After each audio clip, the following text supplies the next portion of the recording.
ಓಂ ಶ್ರೀ ಗುರುಭ್ಯೋ ನಮಃ. ಎಲ್ಲರಿಗೂ ನಮಸ್ಕಾರ. ಧೃತಿ ಡಿವೋಷನಲ್ ಚಾನಲ್ಗೆ ಸ್ವಾಗತ. ಇವತ್ತಿನ ಈ ವಿಡಿಯೋದಲ್ಲಿ ಮಾಘ ಅಮಾವಾಸ್ಯೆ ಅಥವಾ ಮೌನಿ ಅಮಾವಾಸ್ಯೆ ಈ ವರ್ಷ ಯಾವ ದಿನಾಂಕದಂದು ಬಂದಿದೆ, ಹಾಗೆ ಅಮಾವಾಸ್ಯೆ ತಿಥಿ ಯಾವಾಗ ಆರಂಭವಾಗಿ ಯಾವಾಗ ಅಂತ್ಯಗೊಳ್ಳುತ್ತೆ, ಜೊತೆಗೆ ಅಮಾವಾಸ್ಯೆ ಪೂಜೆಯನ್ನು ಯಾವ ಸಮಯದಲ್ಲಿ ಮಾಡಬೇಕು, ಈ ಮೌನಿ ಅಮಾವಾಸ್ಯೆಯ ವಿಶೇಷತೆ ಏನು ಅನ್ನೋದನ್ನು ಕೂಡ ಸಂಪೂರ್ಣವಾಗಿ ಇವತ್ತಿನ ಈ ವಿಡಿಯೋದಲ್ಲಿ ತಿಳಿಸಿಕೊಡ್ತಾ ಇದ್ದೀನಿ. ಹಾಗಾಗಿ ವಿಡಿಯೋನ ಎಲ್ಲಿಯೂ ಸ್ಕಿಪ್ ಮಾಡದೆ ಪೂರ್ತಿಯಾಗಿ ನೋಡಿ. ಹಾಗೆ ವಿಡಿಯೋ ಇಷ್ಟ ಆದರೆ ಲೈಕ್ ಮಾಡಿ, ಹಾಗೆ ಬೇರೆಯವ್ರಿಗೂ ಕೂಡ ಶೇರ್ ಮಾಡಿ. ಹಾಗಿದ್ರೆ ವಿಡಿಯೋನ ಶುರು ಮಾಡೋಣ. ಮಾಘ ಮಾಸ ಆರಂಭ ಆಗೋದಕ್ಕಿಂತ ಮುಂಚೆ ಬರುವಂಥ ಅಮಾವಾಸ್ಯೆಯನ್ನು ನಾವು ಮಾಘ ಅಮಾವಾಸ್ಯೆ ಅಥವಾ ಮೌನಿ ಅಮಾವಾಸ್ಯೆ ಅಂತ ಕರಿತೀವಿ.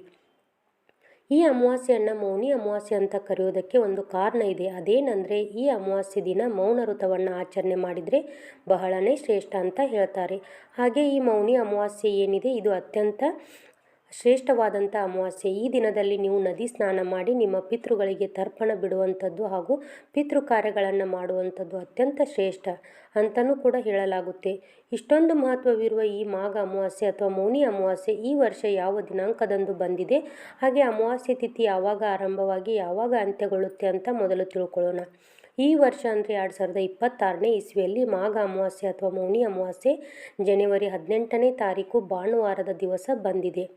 ಇನ್ನು ಇವಾಗ ಅಮಾವಾಸ್ಯೆ ತಿಥಿ ಯಾವಾಗ ಪ್ರಾರಂಭವಾಗುತ್ತೆ ಹಾಗೆ ಯಾವಾಗ ಅಂತ್ಯವಾಗುತ್ತೆ ಅಂತ ನೋಡೋಣ. ಅಮಾವಾಸ್ಯೆ ತಿಥಿ ಆರಂಭವಾಗುವಂಥದ್ದು ಜನವರಿ 18ನೇ ತಾರೀಕು ಬೆಳಗಿನ ಜಾವ 12:24 ಆರಂಭವಾಗಿ ಜನವರಿ 19ನೇ ತಾರೀಕು ಬೆಳಗಿನ ಜಾವ 1:21 ತಿಥಿ ಅಂತ್ಯವಾಗುತ್ತೆ. ಇಲ್ಲಿ ನಮಗೆ ಸಂಪೂರ್ಣವಾಗಿರುವಂಥ ಅಮಾವಾಸ್ಯೆ ತಿಥಿ ಜನವರಿ 18ನೇ ತಾರೀಕು ಭಾನುವಾರದ ದಿವಸ ಬಂದಿದೆ.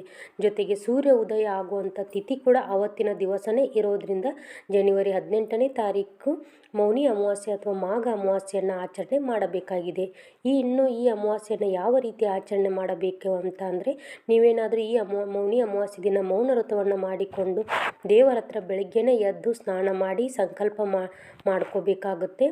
ನಾನಿವತ್ತು ಮೌನಿ ಅಮಾವಾಸ್ಯೆ ದಿವಸ ಮೌನ ವ್ರತವನ್ನು ಆಚರಣೆ ಮಾಡ್ತಾ ಇದ್ದೀನಿ ಅಂತ ಹೇಳಿ ಸಂಕಲ್ಪವನ್ನು ಮಾಡಿಕೊಂಡು ಬೆಳಗ್ಗೆಯಿಂದ ಸಂಜೆವರೆಗೂ ಅಂದರೆ ರಾತ್ರಿಯವರೆಗೂ ಕೂಡ ಮೌನ ವ್ರತವನ್ನು ಆಚರಣೆ ಮಾಡಬೇಕು. ಬೇರೆಯವರು ಯಾರ ಹತ್ರನೂ ಕೂಡ ನೀವು ಮಾತಾಡೋ ಹಾಗಿಲ್ಲ.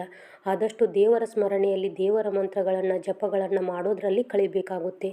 ಇನ್ನು ಮೌನ ವ್ರತವನ್ನು ಆಚರಣೆ ಮಾಡುವಂಥವರು ಉಪವಾಸ ಇದ್ದರೆ ಬಹಳನೇ ಒಳ್ಳೆಯದು ಅಂತ ಹೇಳ್ತಾರೆ. ಇನ್ನು ಅವತ್ತಿನ ದಿವಸದಿಂದ ಮಾಘ ಮಾಸ ಕೂಡ ಆರಂಭವಾಗ್ತಾ ಇದೆ. ಹಾಗಾಗಿ ಮೌನಿ ಅಮಾವಾಸ್ಯೆ ದಿವಸ ನದಿಗಳಲ್ಲಿ ಸ್ನಾನ ಮಾಡಿದರೆ ಬಹಳನೇ ವಿಶೇಷ. ಅದರಲ್ಲೂ ಸಂಗಮ ಆಗುವಂಥ ಸ್ಥಳದಲ್ಲಿ ಸ್ನಾನ ಮಾಡಿದರೆ ಒಳ್ಳೆಯದು. ಅಂದರೆ 2-3 ನದಿಗಳು ಸೇರುವಂಥ ಜಾಗದಲ್ಲಿ ಅದನ್ನು ನಾವು ಸಂಗಮ ಅಂತೀವಿ. ಅಂಥ ಸಂಗಮ ಸ್ಥಳದಲ್ಲಿ ನೀವು ಸ್ನಾನ ಮಾಡಿದರೆ ಬಹಳನೇ ಶ್ರೇಷ್ಠ ಅಂತ ಹೇಳ್ತಾರೆ. ಈ ಸಂಗಮದಲ್ಲಿ ಸ್ನಾನ ಮಾಡಿ ದೇವರ ದರ್ಶನವನ್ನು ಮಾಡಿದರೆ ಬಹಳನೇ ವಿಶೇಷ ಫಲಗಳನ್ನು ಪಡಿಬಹುದು. ಹಾಗೆ ನಿಮಗೆ 7 ಜನ್ಮಗಳ ಪಾಪಗಳು ವಿಮುಕ್ತಿ ಆಗುತ್ತೆ ಅಂತಲೂ ಕೂಡ ಹೇಳಲಾಗುತ್ತೆ. ಇನ್ನು ಮನೆಯಲ್ಲಿ ಪೂಜೆಯನ್ನು ಯಾವ ರೀತಿ ಮಾಡಬೇಕು ಅಂತ ಕೇಳಿದರೆ, ನೀವು ಅಮಾವಾಸ್ಯೆ ಪೂಜೆಯನ್ನು ಯಾವ ರೀತಿ ಮಾಡ್ತಾ ಇರ್ತೀರೋ ಅದೇ ರೀತಿ ಮಾಡಿದರೆ ನಡೆಯುತ್ತೆ. ಇನ್ನು ಅಮಾವಾಸ್ಯೆ ಆಗಿರೋದ್ರಿಂದ ತಪ್ಪದೇ ಆವತ್ತಿನ ದಿವಸ ದೃಷ್ಟಿಯನ್ನು ನಿವಾರಿಸಿ ತುಂಬಾ ಒಳ್ಳೆಯದು. ಯಾರದೇ ಕೆಟ್ಟ ದೃಷ್ಟಿ ಅಥವಾ ನರದೃಷ್ಟಿ ನಿಮ್ಮ ಮೇಲೆ ಅಥವಾ ನಿಮ್ಮ ಮನೆ ಮೇಲೆ ಬಿದ್ದಿದ್ರೂ ಕೂಡ ಅದೆಲ್ಲ ನಿವಾರಣೆ ಆಗುತ್ತೆ.